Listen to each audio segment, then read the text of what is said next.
muchísimo gusto hacer esta entrevista muy personal con Lorenzo Córdoba. Lorenzo, qué gusto estar aquí Viviana, contigo, qué gusto, platicando. encantado. Gracias, encantado de veras. A ver, Lorenzo, platícame, ¿cómo fue tu niñez? Tuviste una niñez preciosa. Sí, fue una niñez muy rica, en una familia de intelectuales, marcado, digamos, por un contexto de mucha cultura, de mucha cercanía con la universidad, ¿no? La universidad era mi segunda casa, ¿no? Mis dos padres eran investigadores de la UNAM, entonces, sobre todo una niñez en la que aprendimos muy pronto a discutir y argumentar, digamos, ¿no? A ver, platícame, ¿cómo era una sobremesa, por ejemplo, en tu casa?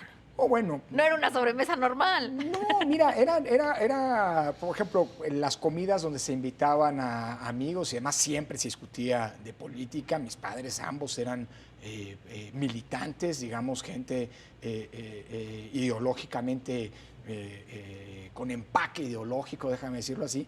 Así que se discutía mucho en los 70 de la situación del mundo, ¿no? De las condiciones del propio país. Es decir, me gusta mucho contar una anécdota en donde alguna de las abuelas decía, oigan, es que ya no hablen de política en la mesa no se habla de política, y prácticamente todos nos volteamos a decirle, no, es que en la mesa se habla de política, es lo normal, ¿no? Mira, ¿Cuántos años tenías ahí? Pues, no sé, 5 o 6 años. Es decir, para mí era muy natural, más ahora, digamos, después de la muerte de mis padres, viendo un poco los dibujos que yo hacía de chico. Era un niño bastante ideologizado, lo cual en los 70 era algo también muy normal. Pero eso no implicaba, digamos, que todo girara en torno a ese tema, ¿no? Siempre, insisto, los temas de la historia, fue una familia, la verdad, un ambiente muy culto, que yo aprecié mucho. Yo siempre estudié en una escuela pública, cosa que también agradezco, porque me permitió tener un contacto, digamos, muy claro con la realidad del país, pero siempre, digamos, contrastando, ¿no? Y enriqueciéndome recíprocamente, insisto, de un ambiente culturalmente muy rico, de mucho Por supuesto, y debate. tu mamá, bueno, estuvo muy adelantada a su época, empezó a trabajar Sí. intensísimo en una época donde no todas las mujeres trabajaban, y ahí ibas desde chiquita a la universidad. Sí, no, y además, bueno, pues, a ver, mi madre era italiana, era arqueóloga en Italia, y además era una mujer, una feminista. Entonces, digamos, en un contexto en el que en México, en efecto, no era muy frecuente ver esto, pero bueno. ¿Dónde se conocieron tus papás? Se conocieron en Italia. Mi padre estudió un posgrado en Italia, y en la parte final del posgrado, mi madre era novia de un amigo de mi padre y bueno, acabaron volviéndose novio de ellos, y luego mi madre enamorándose de México. ¿Y los nonos italianos, qué recuerdo tienes de ellos? Bueno, De no tus conocí a mi abuelos. abuelo. Mi abuelo murió, de hecho mi padre ni siquiera conoció al papá de mi mamá, había muerto cuando mi madre era muy joven, pero mi nona, mi abuela, se vino a México desde que nací yo. Entonces, de hecho, mis dos padres eran hijos únicos, así que pues en la casa convivían las dos abuelas, la abuela mexicana, muy tradicionalista, y la abuela italiana, que a pesar de todo, digamos, de ese espíritu muy latino, de mucho relajo, de mucha condescendencia, pues tenía lo suyo en términos de conservadurismo. Así que eso acaba contrastando. Son durísimas las abuelas italianas, yo tuve una. Son duras las abuelas italianas, pero también son un encanto. Además era totalmente condescendiente. La gran ventaja era que cuando alguna se ponía ruda, siempre tenía el extremo de irme con la otra para que fuera condescendiente. ¿Y entras a la UNAM después a estudiar leyes? Entro a la UNAM a estudiar leyes. Entré a la UNAM desde la preparatoria. Hice la preparatoria en un CCH, en el CCH Sur. Digamos, en algo que era algo como preconcebido. Yo desde chico sabía que iba a estudiar en la universidad y que me iba a estudiar algún posgrado fuera. Pues era parte, pero además de así. todo, desde esa época ya te gustaba la grilla y te gustaba la política y te gustaban los consejos estudiantiles y todo. Bueno, por la etapa, digamos, por lo que uno abreva en la casa, por lo que abrevé de chico en la casa, pero además entré en la UNAM, al CCH, a la prepa en 1986, que es justamente el año de aquella primera gran huelga estudiantil contra las reformas de Jorge Carpizo. Así que yo formaba parte entonces del CEU, de una ala progresista que después fue la que empujó la realización del Consejo Universitario, y paradójicamente pues Jorge Carpizo fue uno de los personajes intelectualmente, pero además en términos de amistad más cercano, y por cierto un antecesor junto con otro gran amigo, Pepe Woldenberg, en la presidencia del Consejo General del entonces IFE. Entro a la UNAM, insisto, en un contexto de mucha politización.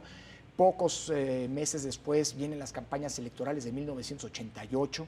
Que fue una campaña durísima. Durísima, y en un contexto absolutamente impensable hoy en entre día. Cárdenas y Carlos Carlos Salinas, y se cayó el sistema. Exactamente, y Maquío como candidato del PAN.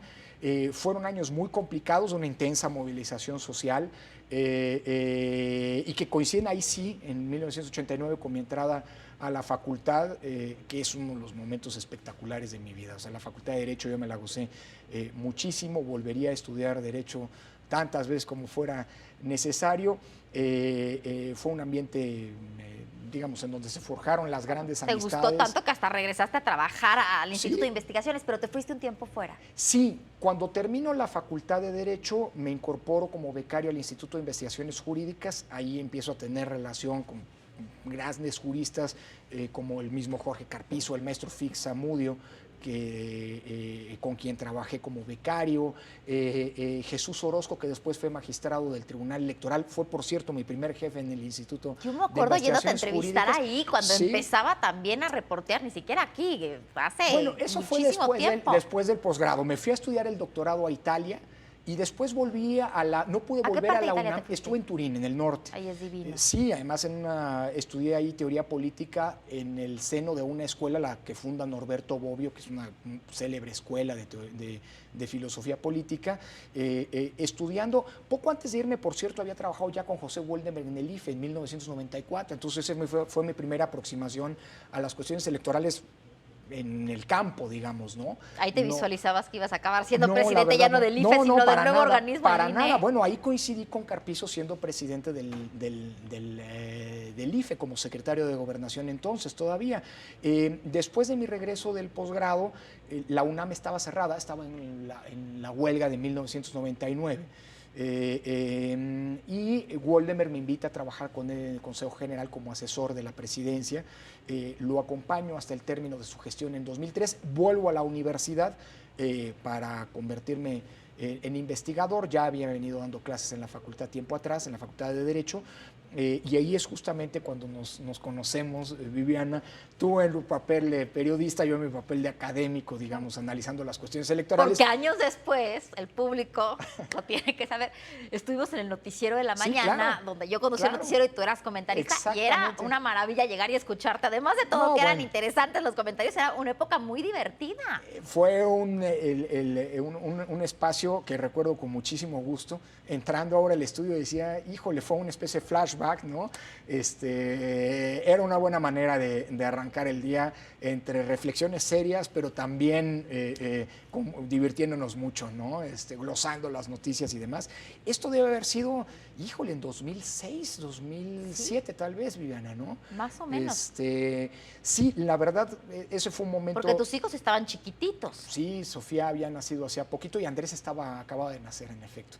¿Y cómo están? ¿Cómo está Sofía? ¿Cómo está Andrés? Bien, bueno, ahora acostumbrándose a una etapa en la que su padre los ve relativamente poco, pero los tiempos que nos vemos nos los gozamos Y particularmente. a tu mujer también la ves poquísimo.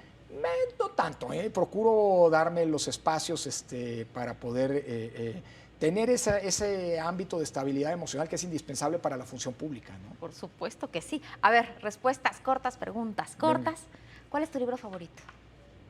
Uy, mi libro favorito, El nombre de la rosa de Eco, por lo que hace a novela y la teoría de la política, ni modo, el horrible gaje del académico, por lo que hace a textos, digámoslo así, científicos. ¿Tu artista plástico favorito?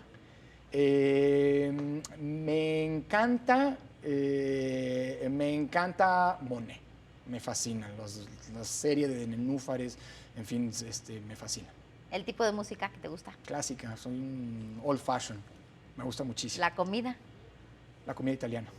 Sí, por supuesto. ¿En tus tiempos libres qué haces con los pocos que te quedan? Leo y juego mucho con los chicos. Veo muy poca televisión. ¿Ejercicio haces? Nado, lo que puedo. ¿Quiénes son tus amigos más cercanos? Mis amigos más cercanos, pues colegas que tú misma entrevistaste, mi hoy director del Instituto de Investigaciones Pedro. Jurídicas, Pedro Salazar. Ahí me lo encuentro en el gimnasio a Pedro de vez en cuando.